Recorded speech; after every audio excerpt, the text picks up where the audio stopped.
Hi everyone, welcome to the channel.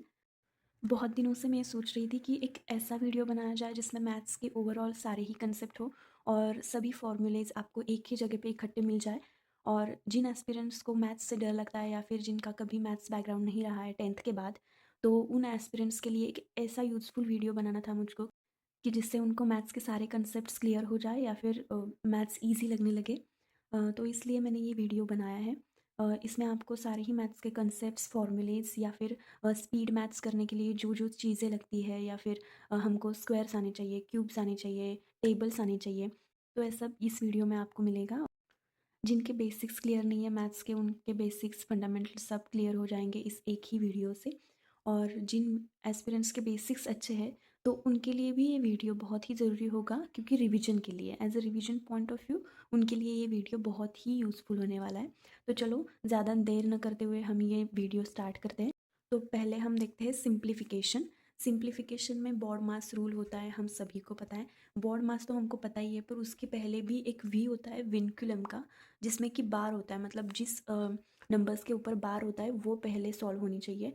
तो हमको पता है कि ये स्टेप बाय स्टेप ऐसे हमको सॉल्व करना होता है। अगर ये एग्जाम्पल है हमारे पास तो पहले हमको बार सॉल्व करना होता है, फिर ब्रैकेट्स, फिर ऑफ मीन्स ब्रैकेट, और फिर ब्रैकेट्स के बाद हमको सॉल्व करना होता है ऑफ। ऑफ मीन्स मल्टीप्लिकेशन ही होता है ब्रैकेट के अंदर की अंदर के नंबर का और उसके बाहर के नंबर का, और फिर बाद में डिवीजन, मल्टीप्लिकेशन हो तो मल्टीप्लिकेशन, फिर एडिशन और सब्सट्रैक्शन। तो ऐसे करके हमको ये सॉल्व करना है। इसका मैंने एग्जाम्पल भी यहाँ पर दिया है। तो इसमें पहले बार हमने सॉल्व किया, फिर उसका ब्रैकेट की चीज़ें सारी सॉल्व करी। फिर उसके बाद ब्रैकेट होने के बाद ब्रैकेट के बाहर की नंबर से उस ब्रैकेट को मल्टीप्लाई किया, मीन्स उसके यहाँ पे ऑफ नहीं है पर बट ये ऑफ होता है। यहाँ पर हमको मल्टीप्लिकेशन करनी होती है, उसके बाद ये डिवीजन के बाद इन दोनों का मल्टीप्लिकेशन, फिर ये सब्ट्रैक्शन और एडिशन। ऐसा करके हम आंसर तक पहुँच सकते हैं। फिर इसके बाद आते हैं स्क्वायर्स। अगर आपको स्पीड मैथ्स बढ़ानी है, चाहे आप एसएससी देने वाले हो, यूपीएससी में तो टाइम का लिमिट इतना, मतलब टाइम सफिशिएंट हो जाता है हमको, बट एक ऐसे ऐसे एग्ज़ाम्स होते हैं जिसमें टाइम लिमिट बहुत ही कम होता है। तो जैसे कि एसएससी, बैंकिंग या फिर और कई तरह के एग्ज़ाम्स होते हैं, स्टेट पीसीएस के वगैरह। तो उन एग्ज़ाम्स में मैथ्स, क्वांट और रीजनिंग हमको बहुत ही कम टाइम में सॉल्व करना पड़ता है। तो उसके लिए हमारा बेसिक जो है वो क्लियर होना चाहिए। इसके लिए हमको स्क्वायर्स आने चाहिए, क्यूब्स आने चाहिए। एटलीस्ट यहाँ पे मैंने स्क्वायर्स 1 to 60 लिखे हैं, पर एटलीस्ट आपको 1 to 30 तो आने ही चाहिए। फिर क्यूब हो तो क्यूब आपको 1 to 15 तक आने चाहिए। यहाँ पे मैंने 30 तक लिखे हैं। फिर टेबल्स। तो चलो पहले तो स्क्वायर्स कर लेते हैं। स्क्वायर्स मतलब कि आपको पता ही है कि अगर एक नंबर हो तो उसको उसी इस नंबर से मल्टीप्लाई करने के बाद हमको स्क्वायर मिल जाता है। मतलब 3 है तो 3 into 3 9, 4 into 4 16, ऐसे करके हमको नंबर मिल जाते हैं। यहाँ पर मैंने एक ट्रिक से लिखा है कि अगर आपको 2 डिजिट नंबर्स के स्क्वायर्स नहीं आते तो कैसे निकालना है वो स्क्वायर्स बहुत ही कम टाइम में, ट्रिक से। अगर 78 का, चलो मानो 78 का स्क्वायर हमको निकालना है, तो 78 का स्क्वायर हम कैसे निकालेंगे? 78 into 78 करने से बहुत ही टाइम कंज्यूमिंग ये प्रोसेस रहेगी हमारी, इसलिए हम एक ट्रिक से इसका स्क्वायर निकालेंगे। पहले तो 8 का स्क्वायर करेंगे 64, फिर 7 का करेंगे 49, और फिर 7 into 8 into 2, इन तीनों का मल्टीप्लिकेशन, इन तीनों नंबर्स का मल्टीप्लिकेशन करेंगे। इन तीनों का मल्टीप्लिकेशन करने के बाद हमको मिलता है 7 into 8 56, 56 into 2 112। तो 112 हमको ऐसा लिखना है, यहाँ पर नहीं लिखना है। यहाँ पर यूनिट डिजिट के यहाँ पर हमको स्टार करना है, और यूनिट डिजिट छोड़कर हमको 10th के बाद हमको लिखना है। तो 49, 64 और फिर प्लस उसमें 112 करना है, और उसकी एडिशन जो आएगी वही हमारा आंसर होगा। मतलब 78 का आप चेक भी कर सकते हैं। 78 का स्क्वायर होता है 6084। तो ऐसे ही हम देख सकते हैं। चलो देखते हैं अगले स्क्वायर्स। 1 का स्क्वायर 1 हम सबको पता है। 2 का 4, 3 का 9, 4 का 16, 5 का 25, 6 का 36, 7 का 49, 8 का 64, 9 का 81 और 10 का 100। ऐसे ही हमको सारे स्क्वायर्स करने हैं 16 तक। डेली आप इसके अगर 15 मिनट्स भी आप डेली प्रैक्टिस करोगे ना, तो ये बहुत ही ईजी हो जाएगा आपके लिए। मैं कुछ दिखाना चाहती हूँ, मैं मेरे कैलकुलेशंस आपको दिखाती हूँ जिससे आपको आइडिया आ जाए कि हाँ कैसे करते हैं कैलकुलेशन, या फिर कुछ। ये सारे मेरे रीजनिंग और क्वांट्स के कैलकुलेशंस है इसमें जो कि मैंने किए हैं।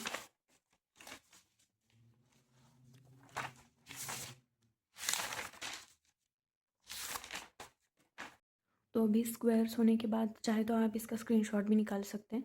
स्क्वायर्स होने के बाद हम देखते हैं क्यूब्स।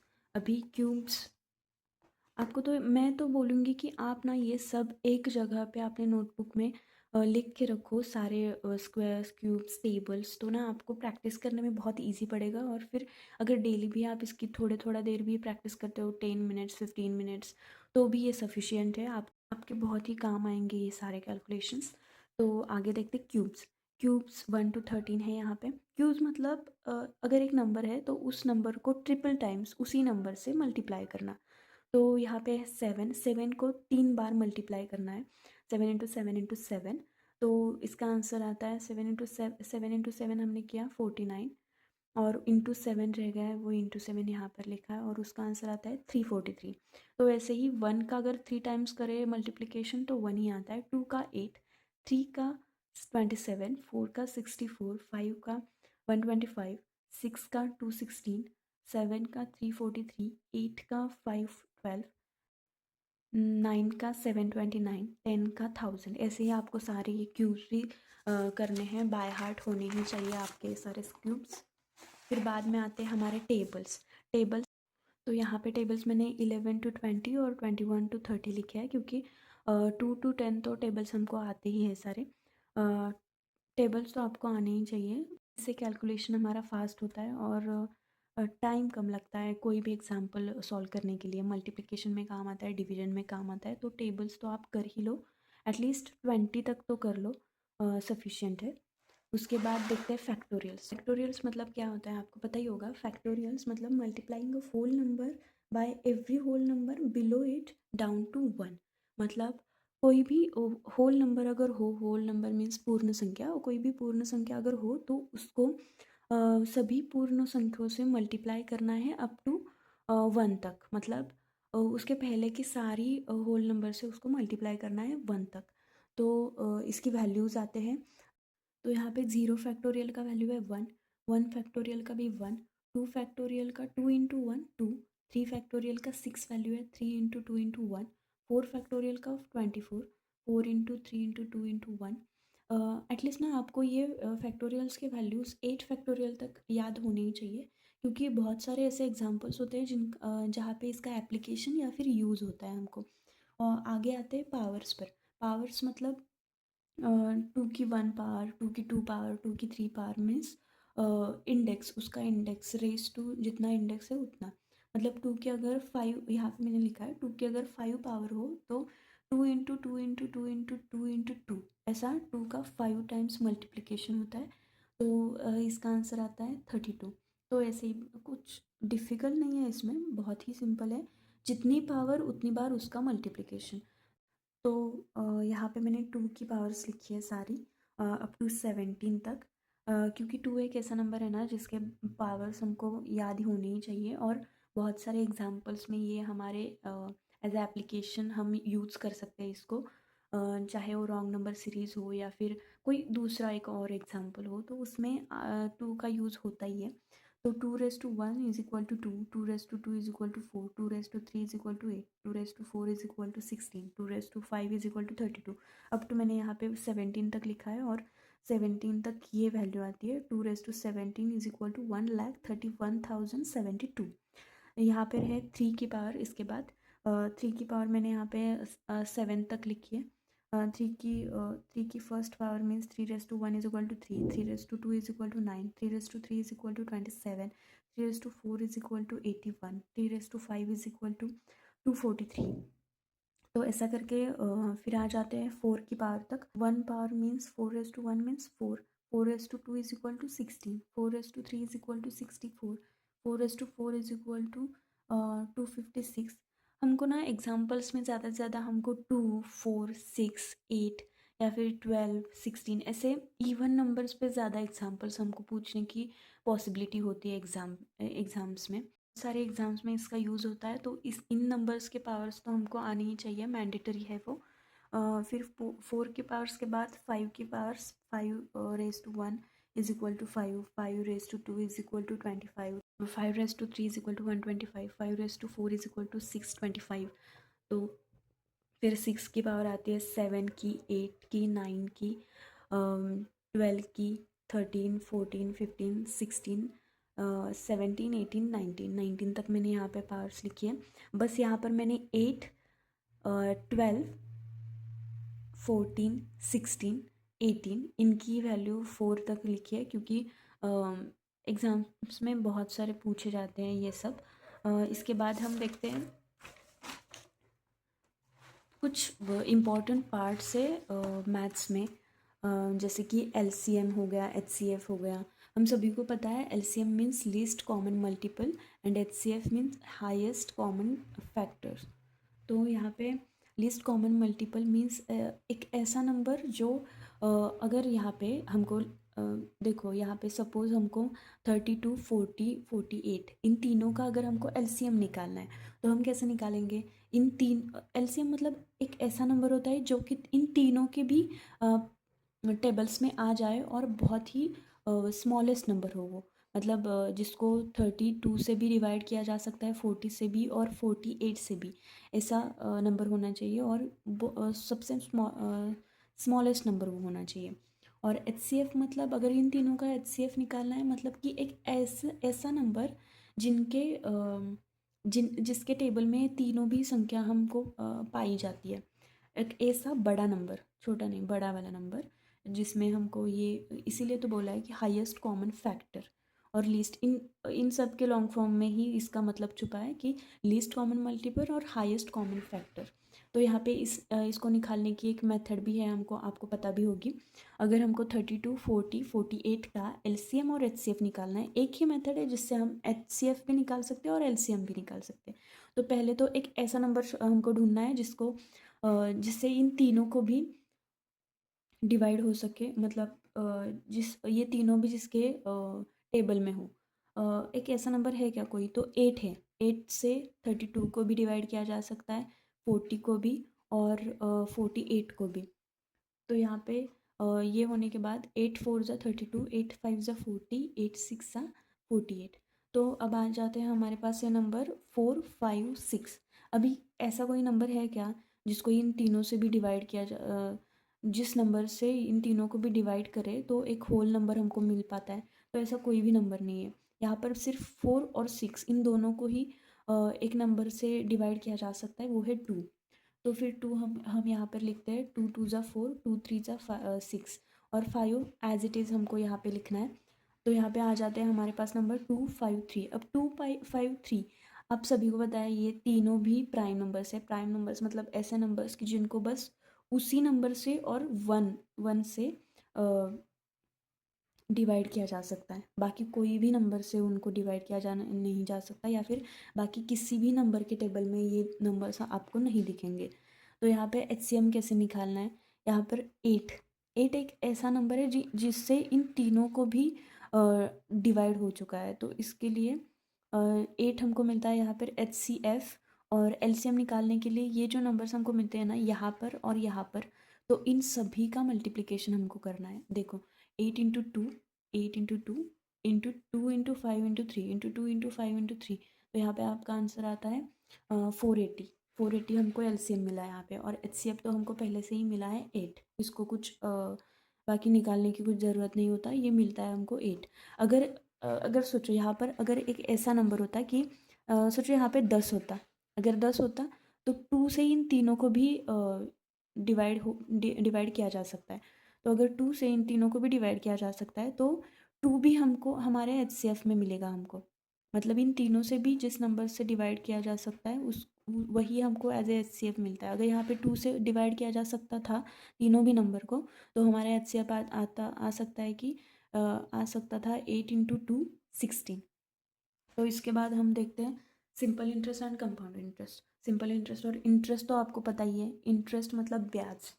कोई भी अगर आप चीज़ बैंक में पैसे रखते हो या फिर लोन निकालते हो तो उस पे आपको इंटरेस्ट चुकाना पड़ता है, या फिर अगर बैंक में आप पैसे रखते हो तो उस पे आपको इंटरेस्ट मिलता है। तो वो इंटरेस्ट कैसे निकाला जा सकता है, तो बैंकिंग में ये बहुत ही इम्पोर्टेंट है। बाकी यूपीएससी एमपीएससी सारे एग्ज़ाम, एसएससी में सारे एग्ज़ाम्स में ये एग्जाम्पल इसका होता ही है, सिंपल इंटरेस्ट कंपाउंड इंटरेस्ट का।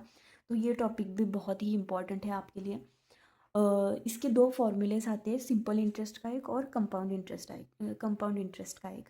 तो सिंपल इंटरेस्ट का फॉर्मूला है, simple interest is equal to p into r into t divide by 100। तो यहाँ पे पी आर टी इसका मतलब क्या है, पी मीन्स प्रिंसिपल। प्रिंसिपल मतलब जो हम अमाउंट हम रखते हैं या फिर जो लोन हम निकालते हैं उसको प्रिंसिपल बोलते हैं। रेट मीन्स जिस रेट से हमको ब्याज मिलेगा या फिर ब्याज हमको चुकाना पड़ेगा।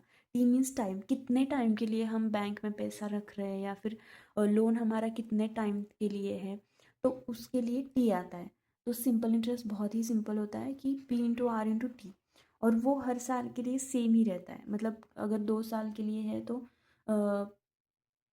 अगर जो सिंपल इंटरेस्ट हमको मिलता है उसको डिवाइड बाय 2 करें तो हमको 1 साल का सिंपल इंटरेस्ट मिलेगा। तो बाकी आता है कंपाउंड इंटरेस्ट। कंपाउंड इंटरेस्ट थोड़ा कॉम्प्लेक्स होता है।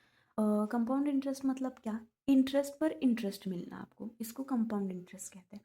और ये कंपाउंड इंटरेस्ट के दो फॉर्मूलेज वैसे तो है। पहले तो कंपाउंड इंटरेस्ट के लिए हमको अमाउंट निकालना पड़ता है, और अमाउंट के लिए ये फॉर्मूला है, amount is equal to principal into in bracket 1 plus rate upon 100 bracket complete raise to time मतलब टी। ये फॉर्मूला हमारा अमाउंट के लिए है। पहले तो हमको अमाउंट निकालना पड़ता है, फिर अमाउंट में से जो भी प्रिंसिपल है उसको माइनस करके फिर हमको कंपाउंड इंटरेस्ट मिलता है। तो इसके बाद ये कंपाउंड इंटरेस्ट का तो हो गया, ठीक है। चलो अब आगे देखते हैं। पेरीमीटर, एरिया और वॉल्यूम, ये सब फॉर्मूला बेस्ड है, और आपको पता ही है ये फॉर्मूलेज आने ही चाहिए, तभी हमको क्वेश्चंस हमारे बन पाएंगे हमसे। तो फिर आगे पहले तो है रेक्टेंगल। रेक्टेंगल आपको पता है, ये सब rectangle, square, triangle, circle, right angle triangle, तो ये सारे ना 2D फिगर्स है। तो इसको बस पेरीमीटर होगा और फिर एरिया होगा, और इसको कुछ वॉल्यूम वगैरह नहीं होगा। तो पहले तो देखते हैं रेक्टेंगल। रेक्टेंगल मतलब क्या, रेक्टेंगल मतलब it is a type of quadrilateral. ये सारे क्वाड्रिलेटरल के टाइप है, रेक्टेंगल हो स्क्वायर हो। तो रेक्टेंगल मतलब ऐसा क्वाड्रिलेटरल जिसके अपोजिट साइड सेम हो, और लेंथ और ब्रेड्थ और सारे एंगल राइट एंगल्ड हो। सारे angle right angle means 90 degrees हो। तो यहाँ पे हमको दिख रहा है कि ये साइड है उतनी ही उसके आगे वाली ये अपोजिट साइड भी उतनी ही है। अगर ये साइड बी है तो उसके अपोजिट साइड भी बी है। तो यहाँ पे मैंने पेरीमीटर के लिए पी डिनोट किया है और एरिया के लिए ए डिनोट किया है। पेरीमीटर मतलब सारे साइड्स का सम, इसको हम बोलते हैं पेरीमीटर। फॉर एग्जांपल मीटर मतलब जैसा कि मैंने बताया, ये साइड्स का, सारे साइड्स का सम होता है। तो फॉर एग्जांपल अगर आपको आपके खेत के लिए तार का अगर फेंसिंग करना है तो कितना करना होगा फेंसिंग। फॉर एग्जांपल ऐसा आपको क्वेश्चन पूछे कि अगर अम, आपका रेक्टेंगुलर एक खेत है, रेक्टेंगुलर खेत की लेंथ आपकी 10 मीटर है, 10 मीटर है, और ब्रेड्थ अगर 5 है, तो उसको कितना मीटर का, 10 मीटर 5 मीटर, तो उसको कितने मीटर का तार का फेंसिंग हमको करना पड़ेगा। तो इसके लिए हमको पेरीमीटर बहुत ज़रूरी है। पेरीमीटर मतलब इसका सम। तो अगर ये 10 है तो ये भी 10 है, ये 5 है तो ये भी 5 है। इस फॉर्मूला में हम डाल सकते हैं 2 into in bracket A plus B, फिर 2 into in bracket A means 10, B means 5। तो 10 + 5 15, 15 इंटू 2 30। तो हमको कितना मीटर लगेगा, 30 मीटर की हमको फेंसिंग तार लगेगी फेंसिंग करने के लिए। तो नेक्स्ट आता है हमारा स्क्वायर। तो स्क्वायर स्क्वायर मतलब एक ऐसा क्वाड्रिलेटरल जिसके चारों भी साइड्स सेम है और चारों भी एंगल्स राइट एंगल्ड है, मतलब चारों भी 90 डिग्री एंगल्स है इसके।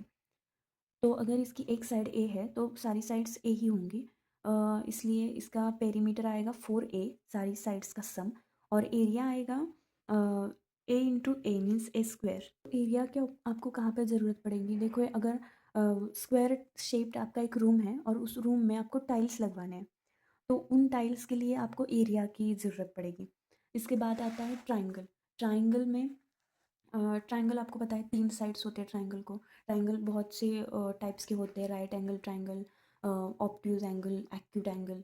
तो एंगल का पेरीमीटर मतलब तीनों साइड्स का सम होता है। तो तीनों साइड्स अगर सभी साइड्स ए बी सी अगर होंगी तो तीनों साइड का सम मतलब a plus B plus c triangle का पेरीमीटर मतलब तीनों भी साइड्स का सम, और तीनों भी साइड्स का सम हमारा आता है a प्लस बी प्लस सी, और इसको हम 2s means semi perimeter. Semi perimeter क्या होता है? सारे पेरीमीटर को डिवाइड बाय 2, मतलब a plus B plus C divide by 2 means semi perimeter. तो ये सेमी पेरीमीटर हमारे यूज़ में आता है जब हमको ट्राइंगल का एरिया निकालना होता है। तो इस इक्वेशन से हमारा यहाँ पर आता है a plus B plus C is equal to, अगर 2 यहाँ पे जाता है मल्टीप्लिकेशन के, यहाँ पे डिवाइड को था, मल्टीप्लिकेशन के लिए यहाँ पे जाता है तो 2s आता है। तो यही इक्वेशन मैंने यहाँ पर लिखा है। इसके बाद एरिया, एरिया में जैसा कि मैंने बोला कि s हमारे काम में आएगा यहाँ पे, सेमी पेरीमीटर। ये फॉर्मूला हीरोस फॉर्मूला हमने स्कूल में इसको पढ़ाई होगा। तो s मीन्स सेमी पेरीमीटर, हमको अब पता चला है कि सेमी पेरीमीटर क्या होता है। तो देखते हैं हम इसका formula, in root means in square root s into s minus a into s minus b into s minus c. तो s minus a means s minus first side, then into s minus second side b, then into s minus third side c। तो ऐसा करके हम triangle का perimeter और area निकाल सकते हैं जब हमारे पास ट्राइंगल की तीनों भी साइड्स का मेजरमेंट हमारे पास हो तभी। फिर बाद में आता है राइट एंगल ट्राइंगल, मैंने यहाँ पे लिखा है उसके ऊपर ही right angle triangle. Right angle triangle means उसका एक ऐसा ट्राइंगल, देखो यहाँ पर मैंने राइट एंगल ट्राइंगल ड्रॉ किया है। राइट एंगल ट्राइंगल मतलब ऐसा ट्राइंगल जिसका एक एंगल 90 डिग्री होगा। तो अगर ये राइट एंगल ट्राइंगल है तो ऑब्वियसली 90 डिग्री है, मतलब उसको ये साइड है, ये इसकी हाइट होगी, और ये साइड मतलब इसका बेस होगा। तो इसका पेरीमीटर हम कैसे निकालेंगे? तीनों भी साइड का सम, मतलब बेस प्लस हाइट, एंड इसको हम कहते हैं डायगोनल, डायगोनल भी होगा इसका। और फिर एरिया इसका निकालेंगे। इसका एरिया का एक फॉर्मूला है 1/2 into B into H. B into H मतलब 1/2 इंटू बेस इंटू हाइट। और इसी राइट एंगल ट्राइंगल में हम पाइथागोरस का फॉर्मूला यूज़ कर सकते हैं। पाइथागोरस का फॉर्मूला क्या होता है? पाइथागोरस का फॉर्मूला मतलब अगर ये राइट एंगल ट्राइंगल है यहाँ पे, तो ये दो एडजेसेंट साइड्स है उसकी, और इन एडजेसेंट साइड्स का स्क्वायर्स का सम, मतलब हमारे यहाँ पे ये इस डायगोनल के साइड्स का स्क्वायर आएगा। तो यही पाइथागोरस का फॉर्मूला है।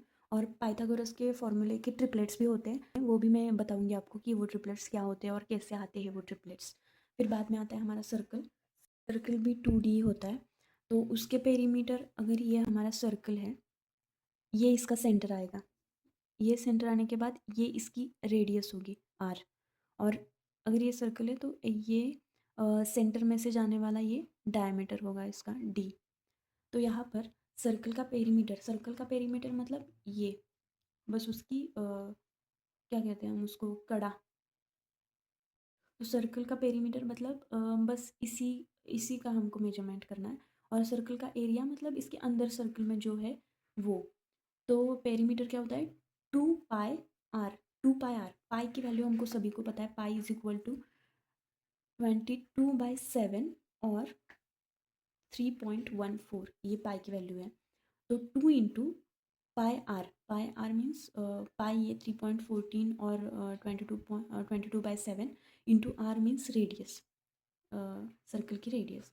फिर एरिया आता है हमारा पाई आर स्क्वायर, आर का square into pi means circle का एरिया।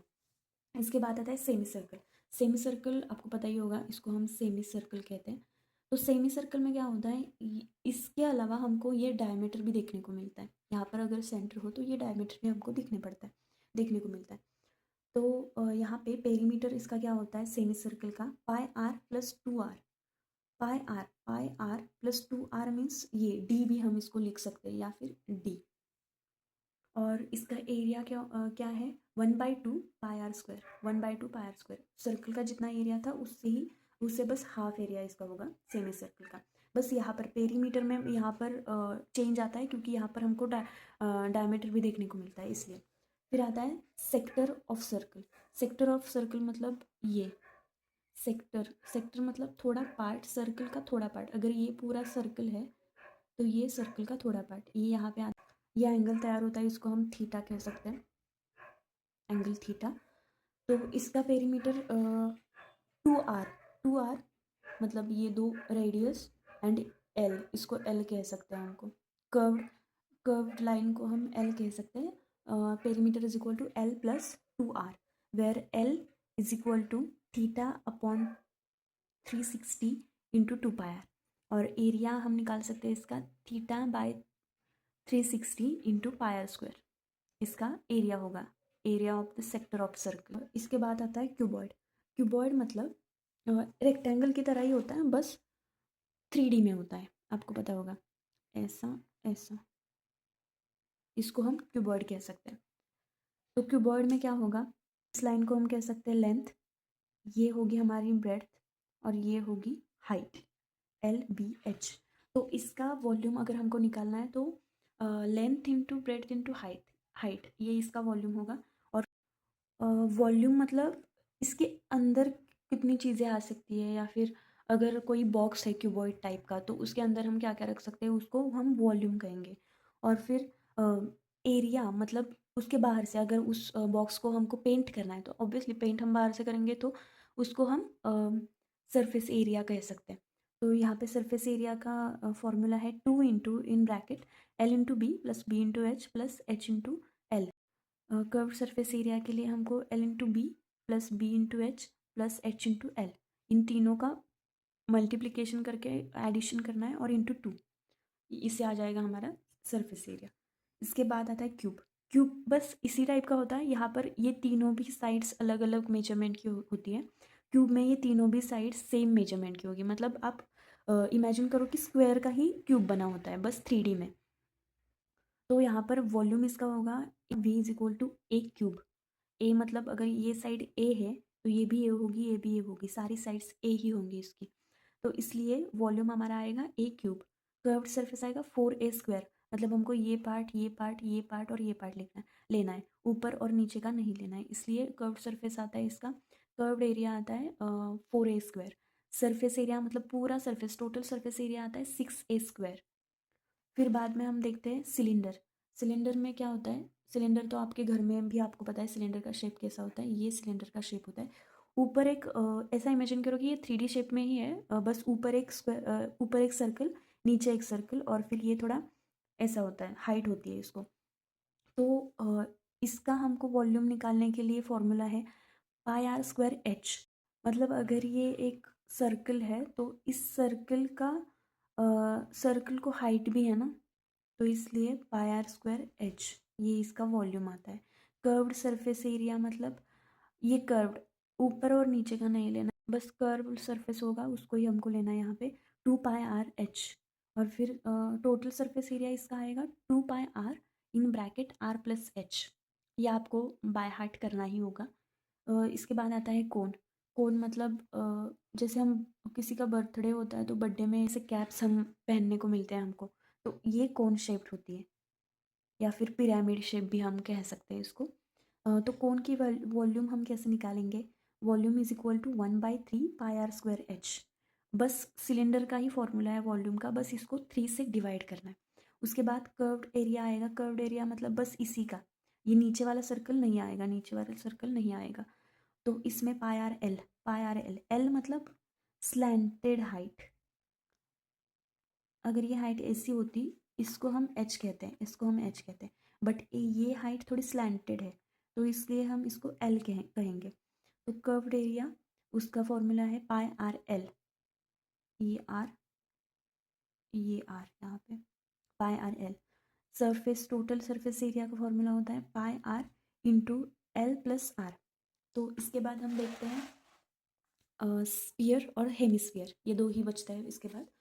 स्पीयर मतलब एज ए सर्कल ही होता है बस 3D में, मतलब sphere for example cricket ball होता है तो जो कि स्पीयर शेप्ड होता है, तो इसका वॉल्यूम हम कैसे निकालेंगे, वॉल्यूम =4/3πr³ फिर कर्व्ड या फिर टोटल सरफेस, इसको कर्व्ड वगैरह, कर्व्ड और टोटल सेम ही होता है इसका, इसलिए टोटल सरफेस एरिया इसका क्या होता है 4πr²। इसके बाद हेमिस्फेयर, हेमिस्फेयर मतलब स्पेयर ही बस हाफ, हेमिस्फेयर तो उसका वॉल्यूम होता है 2/3πr³। और कर्व्ड एरिया का होता है, कर्व्ड एरिया इसको होता है, इसका कर्व्ड एरिया और टोटल सरफेस एरिया अलग है, दो चीज़ें, क्योंकि इसको कर्व्ड एरिया बस इतना ही होता है और टोटल सरफेस एरिया के लिए ये भी हमको ऐड करना पड़ता है उसमें। तो कर्व्ड एरिया होता है πr², 2πr², और टोटल सरफेस एरिया होता है 3πr²। तो चलो मैं बार-बार आपको बता रही हूँ कि अगर आपके बेसिक्स अगर क्लियर होंगे ना, तो आपको ये सारा कुछ समझ आएगा और बेसिक्स इससे भी क्लियर हो जाएगी और अगले एग्ज़ाम्स में आपको अगर अगले एग्ज़ाम्स को आप बैठते हो तो उन एग्ज़ाम्स के लिए आपको बहुत ही इसका फ़ायदा होने वाला है। और अगर इसकी आप डेली प्रैक्टिस भी करते हो ना, तो भी बहुत ही आपको मतलब अगर वीक बेसिक्स होंगे तो आपको डर लगने लगेगा मैथ्स से। बट अगर कंसेप्ट्स आपके सारे क्लियर होंगे ना, तो कुछ भी नहीं, आपको बहुत ही मतलब सारा ईज़ी लगेगा। कुछ भी ऐसा डिफ़िकल्ट ऐसा कुछ नहीं लगेगा और पर ना डेली प्रैक्टिस होनी चाहिए आपकी। कि बेसिक्स अगर वीक होंगे ना, तो आपको ये सारी चीज़ें डिफ़िकल्ट लगने लगेंगी या फिर कोई क्वेश्चन भी डिफ़िकल्ट लगने लगेगा इसके ऊपर। इसलिए मैं बता रही हूँ कि बेसिक्स सारे इस वीडियो से सारे बेसिक्स आपके क्लियर हो जाएँगे। बेसिक्स क्लियर करो, उसके बाद इस इन्हीं एग्ज़ाम्पल्स की प्रैक्टिस करो, डेली प्रैक्टिस करो। चाहे वो अ, एकदम छोटे-छोटे सवालों से क्यों ना हो बट प्रैक्टिस करो आप डेली। 15-10 मिनट्स भी चलेगा, प्रैक्टिस करो। Practice is very mandatory, practice makes man perfect. तो इसलिए प्रैक्टिस करो आप। इसलिए इसके बाद ना ये बहुत ही ईज़ी लगने लगेगा आपको, ये सारी चीज़ें बहुत ही ईज़ी लगने लगेंगी। तो इसके बाद प्रॉफिट एंड लॉस, फिर आता है हमारा टाइम स्पीड डिस्टेंस वाला कंसेप्ट और फिर हमारा आता है टाइम एंड वर्क का कंसेप्ट। तो इसके लिए ये वीडियो हम सेकंड पार्ट में करेंगे क्योंकि ये वीडियो फिर बहुत ही बड़ा हो जाता है और अगर वीडियो बड़ा हो गया तो ना देखने वालों को भी ये थोड़ा बोरिंग लगेगा या फिर जो फर्स्ट टाइम या नॉन मैथ्स बैकग्राउंड के लोग अगर देख रहे हैं तो उनको बहुत ही लेंदी लगेगा वीडियो। देखते ही उनको लगेगा कि यार कितना डिफिकल्ट है ये सारा। इसलिए ये पार्ट 1 में हम इतना ही देख लिया हमने। पार्ट 2 में अगली सारी कंसेप्ट्स देखेंगे और जो कि बहुत ही इंपॉर्टेंट है। आपको पता है प्रॉफिट एंड लॉस और time and work, time speed distance वाले कंसेप्ट्स बहुत ही अरिथमेटिक, बहुत ही बड़े-बड़े क्वेश्चंस इसमें इनमें पूछे जाते हैं। तो ये बहुत ही इंपॉर्टेंट है हमारे लिए, इसलिए ना जुड़े रहे। नेक्स्ट वीडियो में मैं ये डालूँगी इसके नेक्स्ट पार्ट में। तो अगर ये वीडियो आपको अच्छा लगता है तो लाइक करें, शेयर करें और अपने फ्रेंड्स के साथ जिनको मैथ्स डिफ़िकल्ट लगता है उनके साथ शेयर करो ये वीडियो और ज़्यादा से ज़्यादा शेयर करो और कमेंट करो कि आपको कौन-सा टॉपिक डिफ़िकल्ट लगता है मैथ्स में, तो मैं उसके शॉर्ट्स वगैरह शॉर्ट वीडियोज़ आपको आपके लिए लेके आऊँगी। जो भी कॉन्सेप्ट्स आपके क्लियर नहीं है या फिर डिफ़िकल्ट लगता है। जो टॉपिक्स आपको डिफ़िकल्ट लगते हैं उनको बस कमेंट करो कमेंट सेक्शन में। तो ठीक है, चलो नेक्स्ट वीडियो में मिलते हैं, तब तक bye bye, take care and study hard.